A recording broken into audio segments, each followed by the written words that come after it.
आज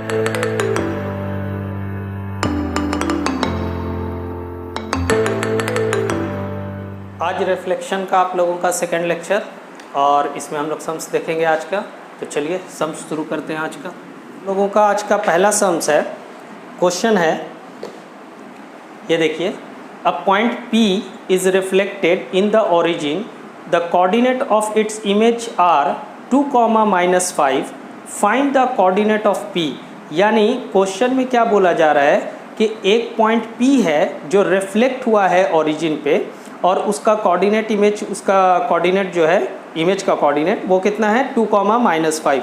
तो हम लोगों को बताना है कि P का कोऑर्डिनेट एक्चुअल में था क्या। ठीक है, तो ओरिजिन से रिफ्लेक्शन में हम लोगों ने ये क्या देखा है, ओरिजिन से रिफ्लेक्ट जब होता है कोई भी कोऑर्डिनेट, जब ओरिजिन से रिफ्लेक्ट होता है, जैसे सपोज कीजिए कि x, y, इसको हम लोग अगर रिफ्लेक्ट करते हैं इन ओरिजिन, अगर ये ओरिजिन में रिफ्लेक्ट होता है दैट मीन्स इसका दोनों साइन चेंज हो जाएगा, यानी x कोऑर्डिनेट का भी और y कोऑर्डिनेट का भी। ठीक है, इसी तरीके से जो मेरा अभी का क्वेश्चन है वो क्वेश्चन में क्या है, जो मेरा इमेज आया है वो इमेज कितना है, हम लोगों का लिखा हुआ है 2, -5। ठीक है, 2, -5 ये इमेज का कोऑर्डिनेट है। दैट मीन्स क्या होगा कि आपका P कोई एक पॉइंट था, ठीक है, x, y मान लेते हैं, ये रिफ्लेक्ट हुआ इन ओरिजिन और इसका जो कोऑर्डिनेट बना है वो आपका P dash that is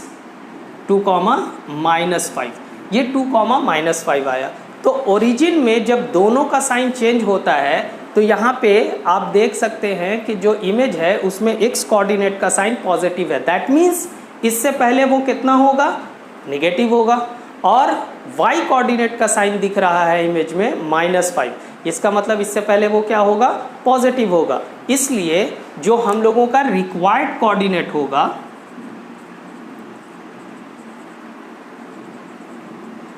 of P वो हो जाएगा -2, 5। ये हम लोगों का आंसर हो जाएगा पहले क्वेश्चन का। ठीक है, अच्छा, फिर इसमें दूसरा पार्ट हम लोगों का क्वेश्चन क्या है, देखिए दूसरे पार्ट में हम लोगों से इसमें बोला है, ये तो एक पार्ट पहला पार्ट हो गया, दूसरे पार्ट में उसने बोला है the coordinate of a point P in x axis. यानी ये जो P हम लोगों का कोऑर्डिनेट आया है, इस कोऑर्डिनेट को अब हम लोग x एक्सिस में अगर रिफ्लेक्ट कराते हैं तो x एक्सिस में क्या होगा। तो चलिए आप P पॉइंट को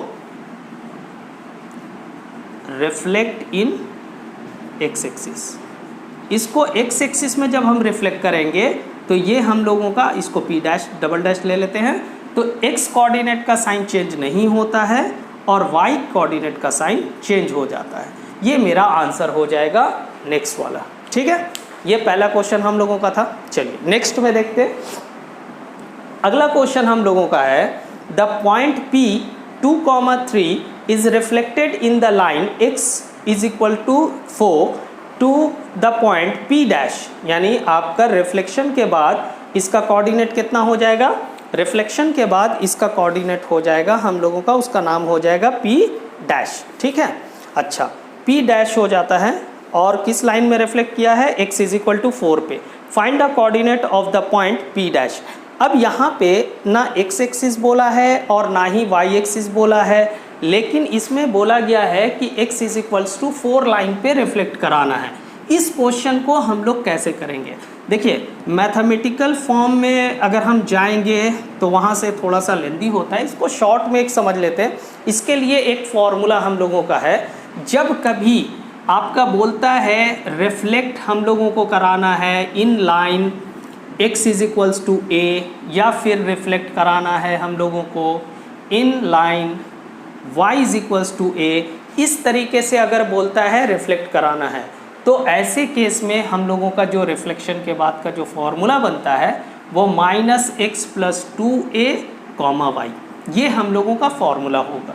जब y is equals to something बोलता है तो इसमें फॉर्मूला हो जाएगा हम लोगों का ये वाला, सीधा जस्ट फॉर्मूला यूज़ करेंगे और हम लोगों का ये आंसर आ जाएगा। ठीक है, चलिए तो अपने क्वेश्चन को सॉल्व करते हैं, आप लोग फॉर्मूला नोट कर लीजिएगा।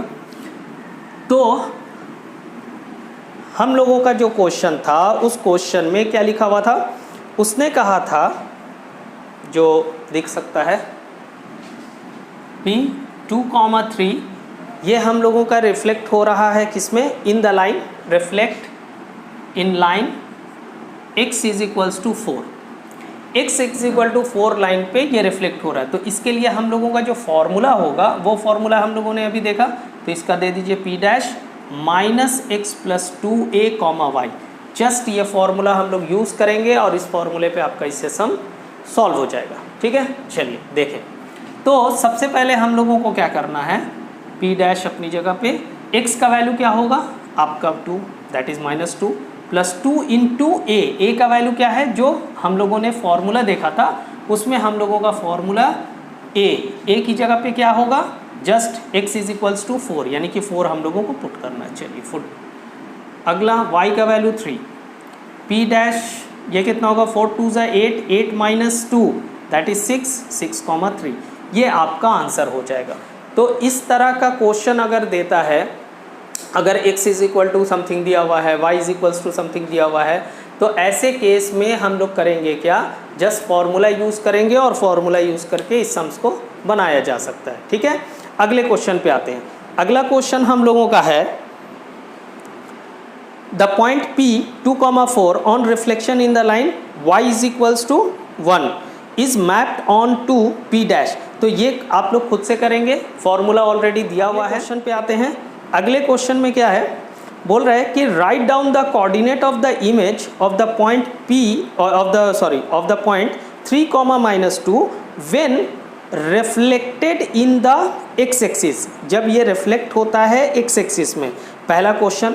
दूसरा पार्ट है रिफ्लेक्टेड इन y एक्सिस, तीसरा पार्ट है reflected in x axis and followed by reflection in y axis, और चौथा पार्ट है आपका रिफ्लेक्टेड इन द ओरिजिन। तो चलिए 1 बाय 1 करके इसको हम लोग करते हैं। पॉइंट है 3, -2। इस पॉइंट को हम लोग लेट कर लेते हैं, let the point P, let the point P that is 3, -2। ये हो गया। अच्छा, इसके बाद हम लोगों को पहले में बोला है रिफ्लेक्ट इन x एक्सिस, तो पहला पार्ट है इस पॉइंट को हम लोगों को रिफ्लेक्ट कराना है इन x एक्सिस। अगर आप x एक्सिस में रिफ्लेक्ट कराते हैं तो x का कोऑर्डिनेट चेंज नहीं होता है, y का कोऑर्डिनेट का साइन चेंज हो जाता है, जो यहाँ पे हम लोगों ने चेंज कर लिया। ठीक है, ये हम लोगों का हो गया पहला। दूसरा, इसी पॉइंट को हम लोगों को रिफ्लेक्ट कराना है किसमें, y एक्सिस में। अगर आप y एक्सिस में रिफ्लेक्ट कराते हैं तो x के कोऑर्डिनेट का साइन चेंज होगा और y एज इट इज़ रहेगा। तो आपका x का कोऑर्डिनेट -3, -2, ये आपका नेक्स्ट आंसर। तीसरे में क्या होना है, तीसरे में हम लोगों का होना है, इसमें दिया है फॉलोड करने के लिए, पहले बोला है reflect in x axis and followed by y axis. पहले x एक्सिस में हम लोग रिफ्लेक्ट कराएंगे, यानी इसी पॉइंट को 3, -2 को हम लोग रिफ्लेक्ट कराएंगे इन x एक्सिस। तो अगर x एक्सिस में हम लोग रिफ्लेक्ट कराते हैं तो ये कोऑर्डिनेट हम लोगों का कितना बन जाएगा, ये कोऑर्डिनेट हम लोगों का बन जाएगा यहाँ पे 3, 2, और इसी को फॉलो कराएंगे। ये तो मेरा पहला पार्ट, दूसरा पार्ट हम लोगों का था, ये हम लोगों ने निकाल दिया। अब ये जो हम लोगों का पार्ट है इसको फॉलो करना है, इसके बाद हम लोगों को y एक्सिस में रिफ्लेक्ट करवाना है। ठीक है, तो चलिए नाउ अब इसी पॉइंट को, दैट मीन्स P' को, जो कि 3, 2 है, आप रिफ्लेक्ट कराइए x एक्सिस में। तो ये पॉइंट हम लोगों, सॉरी, y एक्सिस में, तो ये हम लोगों का बन जाएगा -3, 2। ठीक है, तो इसमें थोड़ा सा फ़र्क क्या आया कि पहले हम लोगों ने x एक्सिस में किया और इसी को फॉलो करवाया हम लोगों ने y एक्सिस में। लेकिन यहाँ पे अगर हम नोटिस करेंगे तो जो y एक्सिस का आया था उसमें क्या हुआ, जस्ट x के कोऑर्डिनेट को चेंज किया गया था, और जो ऊपर वाला x एक्सिस में रिफ्लेक्ट हुआ था उसमें जस्ट y के कोऑर्डिनेट के साइन को चेंज किया गया था। ठीक है, तो ये हम लोगों का हुआ। इसका चौथा पार्ट जो बोला गया था ओरिजिन में, तो अगेन ओरिजिन में रिफ्लेक्ट कराना है अगर p कोऑर्डिनेट को, तो आपका क्या होना है, इसमें दोनों के साइन को चेंज कर दीजिए। तो नॉर्मली आपका क्या लिखा हुआ है 3,-2 है, तो 3,-2 जब ओरिजिन में रिफ्लेक्ट होगा तो ये आपका -3,+2 हो जाएगा। क्लियर है? ठीक है, चलिए देखिए अगला क्वेश्चन है, इसमें बोला गया है point P A, B is reflected in the x-axis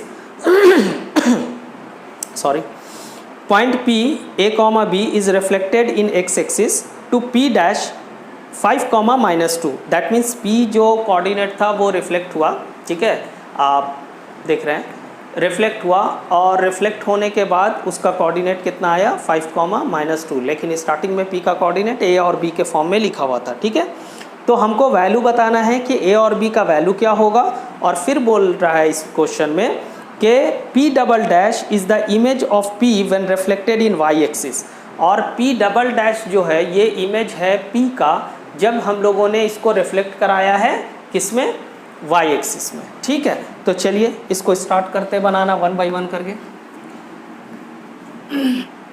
P A, B reflect in x axis, अगर ये x एक्सिस में रिफ्लेक्ट हो रहा है और x एक्सिस में रिफ्लेक्ट होने के बाद इसका पॉइंट P डैश हो गया और कोऑर्डिनेट बना आपका 2,-3,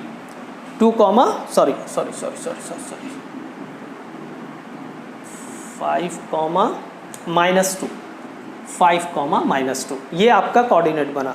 तो हम लोग जानते हैं कि जब x एक्सिस में रिफ्लेक्ट होता है तो y के कोऑर्डिनेट का साइन चेंज होता है, तो दैट मीन्स y के कोऑर्डिनेट का साइन चेंज हुआ होगा, ये नेगेटिव बना है, दैट मीन्स इससे पहले वो क्या होगा, पॉजिटिव होगा। ठीक है, तो हम क्या करेंगे, x a का वैल्यू में तो कोई गड़बड़ी नहीं हुई है, दैट मीन्स a का वैल्यू कितना आएगा 5 ही आएगा, और b का वैल्यू कितना हो जाएगा 2 हो जाएगा। Therefore a is equals to 5 and b is equals to 2, क्योंकि x एक्सिस में रिफ्लेक्ट हुआ था और इसका साइन -2 दिख रहा है, दैट मीन्स इससे पहले वो +2 होगा, तभी तो साइन चेंज हुआ है, तो आपका नेगेटिव आया है। ठीक है, चलिए तो ये आपका a और b का वैल्यू हो गया पहला। अगला पार्ट में क्वेश्चन है P double dash is the image of P when reflected in y axis, यानी इसका दूसरा जो पार्ट हम लोगों का था वो है कि P को अगर हम लोग रिफ्लेक्ट करा रहे हैं y एक्सिस में तो क्या होगा। तो चलिए P दैट मीन्स अब हो गया 5,2 coordinate reflect in y axis is equals to P double dash से इसको डिनोट किया जाएगा क्योंकि इसमें मेंशन है, और इसका कोऑर्डिनेट कितना हो गया हम लोगों का -5,2। ये हम लोगों का इस पार्ट का आंसर हो गया। अब यहाँ पे एक चीज़ बोला था थर्ड पार्ट में, name the single transformation that map P dash to P double dash, P dash to P double dash, यानी आपका P डैश से अगर P डबल डैश को हम लोग कंपेयर करते हैं इनके कोऑर्डिनेट्स को, तो इस कोऑर्डिनेट्स में आपको क्या चेंजेस दिख रहा है, आपको क्या लग रहा है। सिंगल ट्रांसफॉर्मेशन अगर हम बोलना चाहते हैं किसी भी एक्सिस या ओरिजिन में रिफ्लेक्ट होने को, तो हम लोगों का ये एक्सिस में या ओरिजिन में हो रहा है कि नहीं हो रहा है, इस बात को हम लोगों को बताना है। तो P डैश का कोऑर्डिनेट्स है आपका 5,-2, ठीक है, और P डबल डैश का कोऑर्डिनेट है -5,2। अगर हम नोटिस करें इन दोनों कोऑर्डिनेट्स को कंपेयर करें तो आपको क्या दिख रहा होगा कि दोनों के साइन को यहाँ पे चेंज होता हुआ दिख रहा है, यानी कि जो +5 था वो -5 हो गया और जो -2 था वो +2 हो गया। दैट मीन्स ये केस कब होता है, दोनों कोऑर्डिनेट चेंज कब होता है, जब कोई भी कोऑर्डिनेट ओरिजिन में रिफ्लेक्ट करता है तब ऐसा केस आता है। दैट मीन्स अगर सिंगल ट्रांसफॉर्मेशन हमको बताना है तो हमको बताना होगा कि सिंगल ट्रांसफॉर्मेशन किस में हुआ है, ओरिजिन में हुआ है। दैट मीन्स इसका आंसर क्या होगा, ओरिजिन। जो पूछा है नेम द सिंगल ट्रांसफॉर्मेशन और इतना, तो सिंगल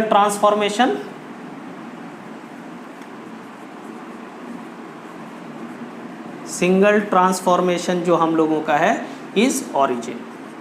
ठीक है, ये ओरिजिन में हम लोगों का सिंगल ट्रांसफॉर्मेशन हुआ है, कहाँ से, P डैश से P डबल डैश में, जो साफ दिख रहा है कि आपका चेंजेस आया है। ठीक है, ये हुआ हम लोगों का क्वेश्चन। लोगों का नेक्स्ट क्वेश्चन है क्वेश्चन नंबर 17 ML अग्रवाल। क्वेश्चन है हम लोगों का the point 6,2 and 3,-2 and -2,4 are the vertices of right angle triangle. Check whether it remain a right angle after reflection in y-axis, यानी कि रिफ्लेक्शन के बाद क्या ये राइट एंगल रहेगा या नहीं रहेगा, हम लोगों को यही चीज़ दिखाना है। यानी ये ऑलरेडी राइट एंगल है, अब हम लोगों को चेक करना है कि रिफ्लेक्शन के बाद भी ये राइट एंगल होगा या नहीं होगा। तो चलिए चेक किया जाए। पहला पॉइंट है हम लोगों का A 6,2, इसको लेट करके सपोज चलिए आप, ठीक है, ये हम लोगों का पॉइंट्स है, गिवन पॉइंट्स है। अब अगर इसको ग्राफ पेपर पे हम लोग पहले प्लॉट करेंगे,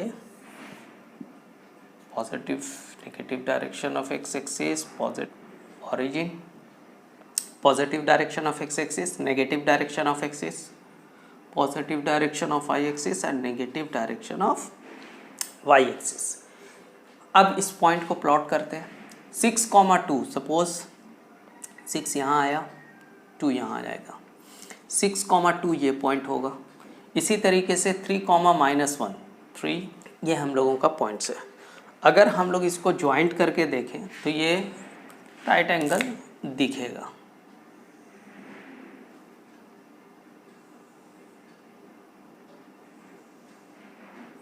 ये 90 डिग्री बनता हुआ दिख रहा है। अच्छा, इसके अलावा हम लोग एक काम और भी कर सकते हैं जो हम लोगों ने 9 क्लास में किया है, डिस्टेंस फार्मूला। डिस्टेंस फार्मूले से भी हम लोग चेक कर सकते हैं। अगर इस पॉइंट का हम लोग डिस्टेंस फाइंड कर दें ये 2 पॉइंट्स के थ्रू, फिर इन 2 पॉइंट्स के थ्रू डिस्टेंस फाइंड कर लें और इसके थ्रू डिस्टेंस फाइंड कर लें, तब भी हम लोगों को दिख जाएगा कि ये राइट एंगल ट्रायंगल हो रहा है कि नहीं। अगर पाइथागोरस रिलेशन पे ये सेटिस्फाई कर जाता है तो वहाँ से भी हम लोग चेक कर सकते हैं। अभी यहाँ पे डायग्राम बनाने के अकॉर्डिंग में, हम डायग्राम जब बना रहे हैं तो उसके साथ में हम देख पा रहे हैं कि यहाँ पे मुमकिन है कि 90 डिग्री बनेगा और आपका ये राइट एंगल ट्रायंगल फॉर्म कर जाएगा, ठीक है। लेकिन अगर चेक करना चाहते हैं तो आपको याद होना चाहिए कि डिस्टेंस निकालने का फॉर्मूला जो हम लोगों ने किया था वो x2 - x1 का whole square plus y2 - y1 का होल स्क्वायर, ये हम लोगों का फॉर्मूला था। सपोज़ अगर हम लोग इस डिस्टेंस को निकालना चाहते हैं जिसमें से हम लोगों ने A ये लिखा है, B ये लिखा है और C ये लिखा है। अगर आप AC का डिस्टेंस फाइंड करना चाहते हैं तो AC का डिस्टेंस कितना आ जाएगा। सपोज़ करते हैं कि x2 इसको मानते हैं, ठीक है, x2 ये है, x2 और आपका ये, तो कितना हो जाएगा 6 माइनस है ना, माइनस माइनस प्लस आ जाएगा, तो 6 और +2 दैट इज़ 8 का स्क्वायरिंग प्लस 2 - 4 तो -2 का स्क्वायरिंग, तो -2 तो रहेगा नहीं, वो +2 बन जाता है, ये होगा। तो ये आया आपका 64 और ये हो गया 4 दैट इज़ आपका 68, ठीक है। अच्छा, फिर इसी के साथ में हम लोग AB को फाइंड करते हैं। अगर AB फाइंड करते हैं तो हम लोगों का क्या मिल जाएगा, 6 - 3 यानी -3 का स्क्वायरिंग और y2 - y1 यानी कि 3 का अगेन स्क्वायरिंग, 9 9 18 आ रहा है, ठीक है। इसी तरीके से BC का अगर हम लोग फाइंड करना चाहते हैं, BC निकालिए, यहाँ पे BC निकाल देते हैं, तो आपका हो जाएगा 3 + 2 5 5 का 25 आ गया और -1 - 4 - 5 - 5 5 25, ये भी 25 आया, यानी कि ये 50 हो गया, ठीक है। अच्छा, तो आप देख सकते हैं अगर पाइथागोरस रिलेशन पे हम लोग इसको पुटअप करते हैं। अच्छा, AC जो दिख रहा है एक्चुअल में अकॉर्डिंग, ये ग्राफ पेपर नहीं होने की वजह से शायद के गड़बड़ हो रहा है, हम लोगों का 68 आया है। 68 कौन सा डिस्टेंस है, AC है। इसका मतलब ये हुआ कि आपका ये हाइपोटेन्यूज होगा। पाइथागोरस रिलेशन में क्या होता है, हम लोगों का h² + p = p² + b² होता है। तो h² जो सबसे बड़ा लेंथ है उसको रखना पड़ेगा, 68 का स्क्वायरिंग परपेंडिकुलर की जगह पे आप किसी को भी एक को ले सकते हैं। 18 इसका स्क्वायरिंग और b की जगह पे 50 का स्क्वायरिंग, ठीक है। अगर आप ओपन करेंगे तो कितना मिलेगा, ये तो 68 मिल ही जा रहा है क्लियरली, और ये आपका 18 मिलेगा, ये 50 प्लस 18 कितना हो जाएगा, 68 हो जाएगा। दैट मीन्स ये राइट एंगल ट्रायंगल तो है, बट हाइपोटेन्यूज कौन सा हो रहा है, ये वाला, तो इसका अपोजिट साइड 90 डिग्री होता है, तो मे बी ये परपेंडिकुलर लाइन होनी चाहिए थी, जो कि हम लोगों की थोड़ी सी गड़बड़ हुई है, ठीक है, बनाने में। अच्छा, और ये हाइपोटेन्यूज होगा, ठीक है। चलिए, अब हम लोगों ने डिस्टेंस के थ्रू अगर इस चीज़ को देख लिया कि हाँ पहला वाला ट्रायंगल मेरा राइट एंगल ट्रायंगल था, तो इसका मतलब ये है कि रिफ्लेक्शन के बाद हम लोग इसको चेक कर सकते हैं कि ये क्या होगा, ठीक है। तो चलिए देखते हैं कि इसमें रिफ्लेक्शन के बाद भी ये राइट एंगल ट्रायंगल रहता है या नहीं रहता है। अगर ए रिफ्लेक्ट होता है, वाई एक्सिस में हम लोगों का रिफ्लेक्ट हो रहा था,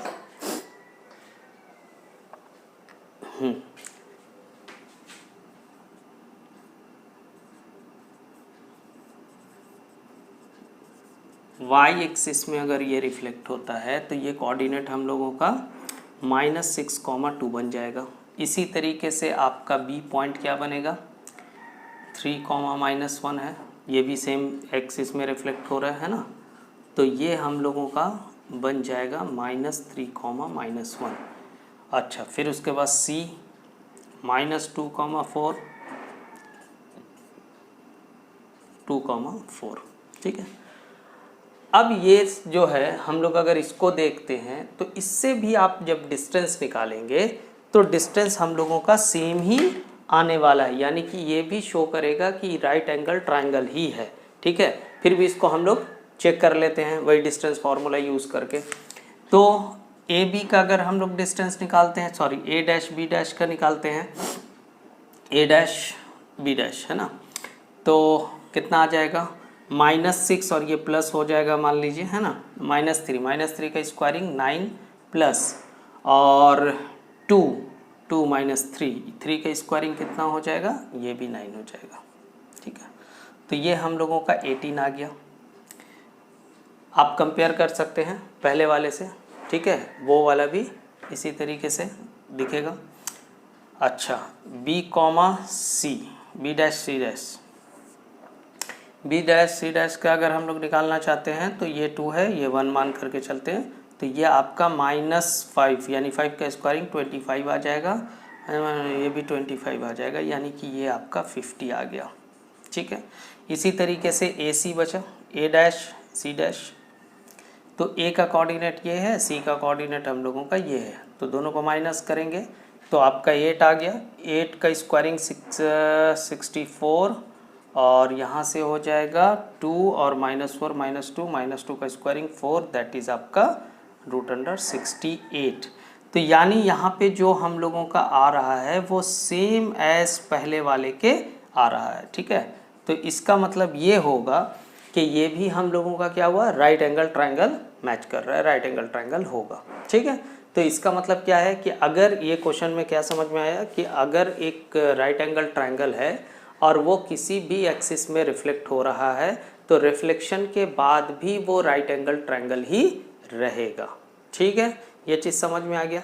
बाकी अगला क्वेश्चन और कुछ क्वेश्चन है, उस क्वेश्चन को इंशाल्लाह हम लोग नेक्स्ट लेक्चर में देखेंगे। फ़िलहाल के लिए यहीं तक आपका रहता है, नेक्स्ट में देखा जाएगा, ठीक है। अस्सलाम वालेकुम।